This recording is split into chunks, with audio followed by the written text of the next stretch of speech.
channel here. Thank you guys for tuning in. Today I have for you the review of the 2023 Cadillac CT4. Let's just kind of dive right into it here.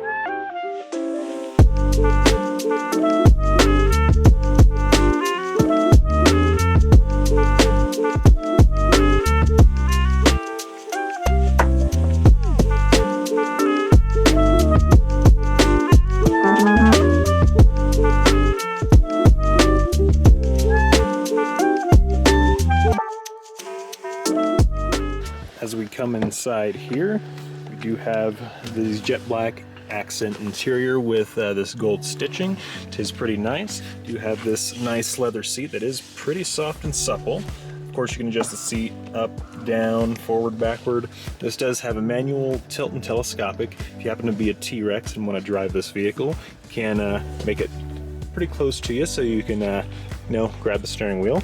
So we come around to the back seat. So my seating position, for me being 5'8", sits about here, and this is about the amount of leg room I have in the back. It's a little tight, but it does get the job done. And I mean, if you were any bit taller, probably like 5'10", 5'11", you definitely have a little bit of seating issues back here, but it's not completely crammed. I do feel comfortable back here. We do have some vents over here, another 12-volt socket down there. You have, of course, some map holders there. The center console here do have cup holders. They actually do have little grips inside so they can grab onto the cup. Back up here on the deck, we do have the stuff for car seats, the anchors, everything like that. There's also a speaker back there. I honestly feel like this leather would be super easy to clean as well if you were to, spill anything on it.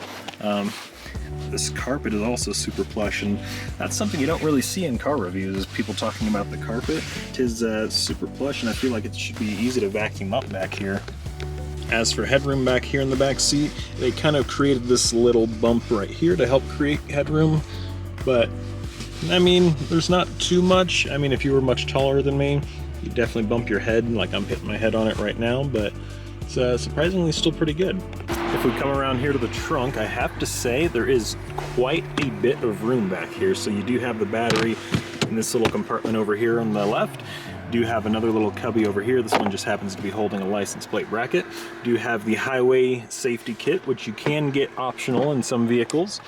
You do have the fuel filler funnel. We do have a tow hook and some more compartments down here. If you want a tire inflator kit, there's one that goes perfectly there that GM makes. So I'll go over some of the interior features here. This here is the home page of your main type screen. It has your radio, has your climate control down here. If you have your phone connected over here, if you swipe over, you do have audio, phone, Wi-Fi, Apple CarPlay, Android Auto, a bunch of different types of things there. You do have your climate controls down here. You can also access climate through here and turn everything on.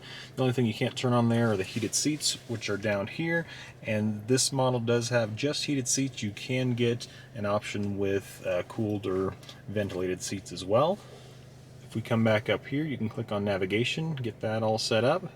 You have your phone. If you click connect phone, it'll tell you how to connect your phone. It'll probably pop up and say like search on your phone for My Cadillac, stuff like that. If you go over to music, you can go through like AM, FM, Sirius XM, click on your phone if you have that connected as well. And this specific model does have a general lever actuated shifter here, so you don't get the volume and knob controls up here to be able to control the radio. So you do have volume here and this knob here, which you can use to go through different stations there.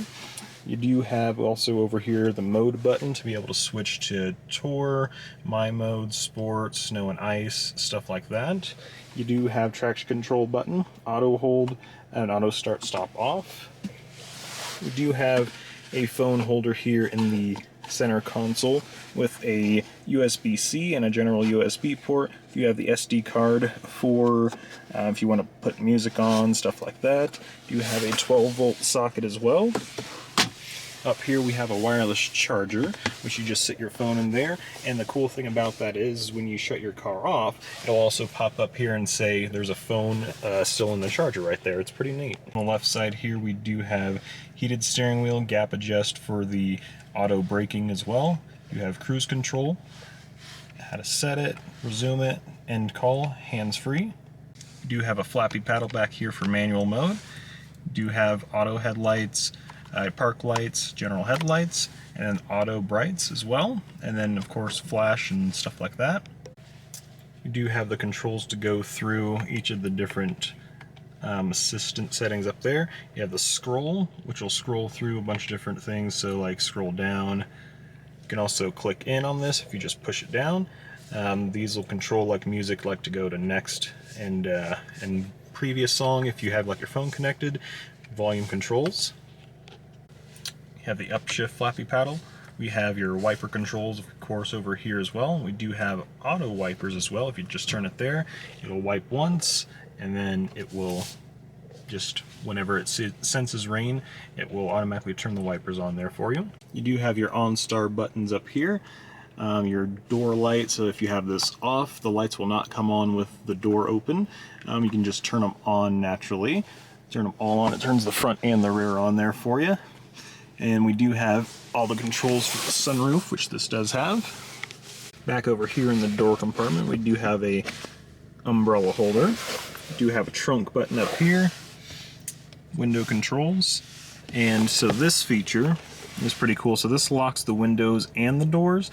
So instead of having to go open the door and manually turn on the child safety lock, it automatically turns that on when you lock the windows. This model does have heads-up display, so you can adjust the heads-up display down or up and down, the info and the brightness of it.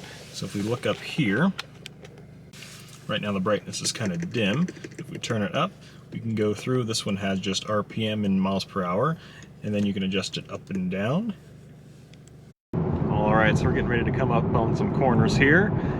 So let's just kind of see how this thing handles here a bit.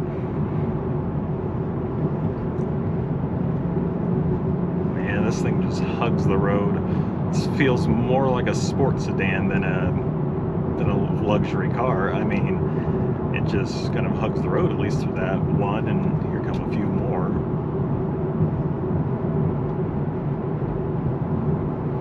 Yeah, it just feels completely planted. I really enjoy how this handles. It's really, really nice. Yeah, nice crisp turn in. Everything is it's kind of how you want it to drive. It's really good.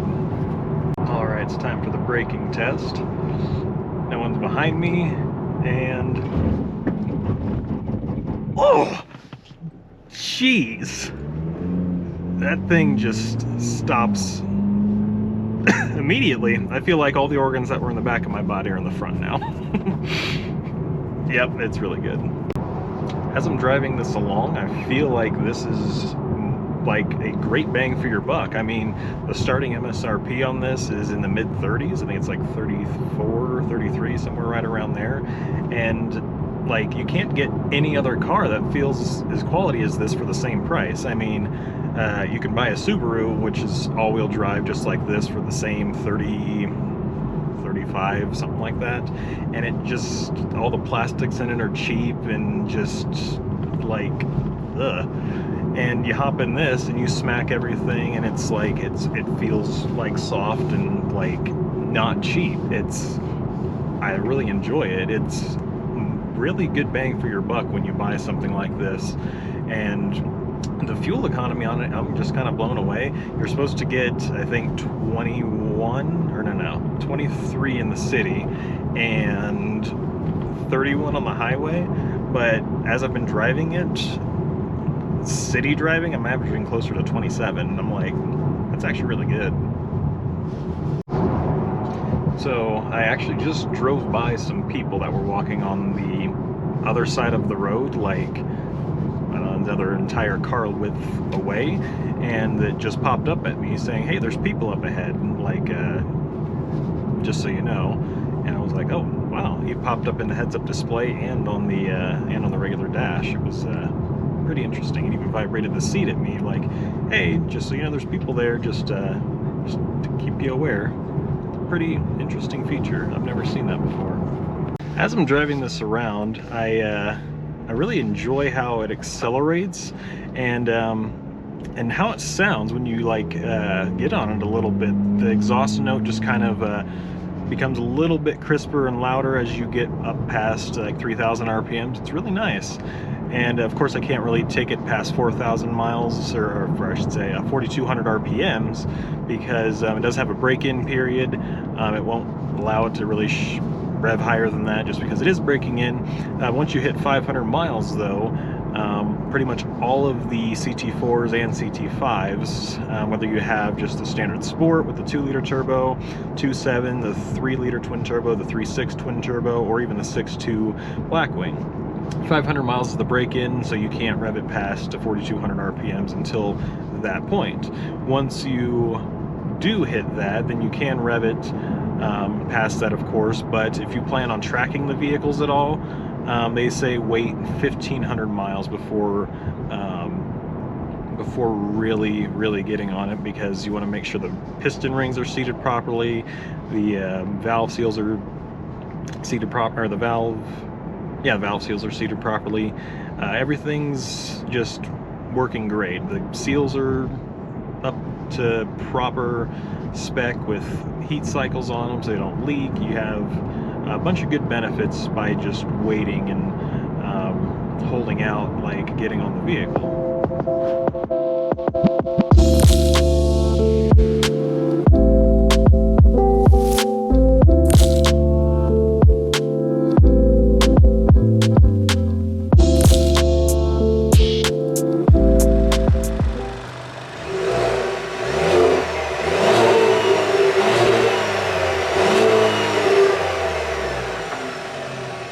As we come around here to the engine, we do have GM's 2-liter turbo, the LSY as they call it. They do have an optional 2.7 liter as well, which makes 310 horsepower and 350 pound-feet of torque. This specific one makes 257 pound-feet of torque and 238 horsepower. Still pretty quick, I gotta say. And of course, if you get the V Blackwing, you do get the twin turbo 3.6 liter. The biggest issue I had seen was I could never find the washer fluid in here. Alright, so one of my favorite features about this vehicle is the fob matches the red brake calipers there. I'll go over the remote start. So this specific one, you'll press lock at least once, and then the remote start button twice, and it starts it right up. And if you want to shut it off, just hold that remote start button, and it will shut the car right off. This is GM's new color for, I think, 2023. It is called Argent Silver. It is actually a really nice silver. It's not too obnoxious. It actually has quite a bit of depth to it. It's really nice overall. Up here in the front, we do have a 6-pot Brembo brake caliper from V Performance, and it does have the high-performance brake pads as well.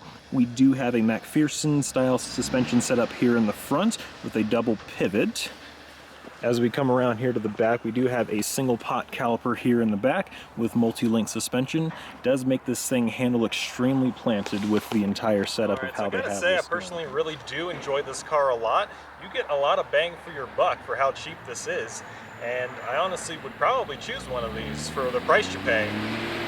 Now, in all honesty, I honestly really like one of these as a daily. It does have a little bit less room in the back seat, so if you have some smaller kids, it's probably okay, but as they start growing up, you may need to get a bigger vehicle. But overall, all in all, I have to say, I really enjoy how it feels, drives, floats down the road, and it just hugs the road. It's just overall a great vehicle.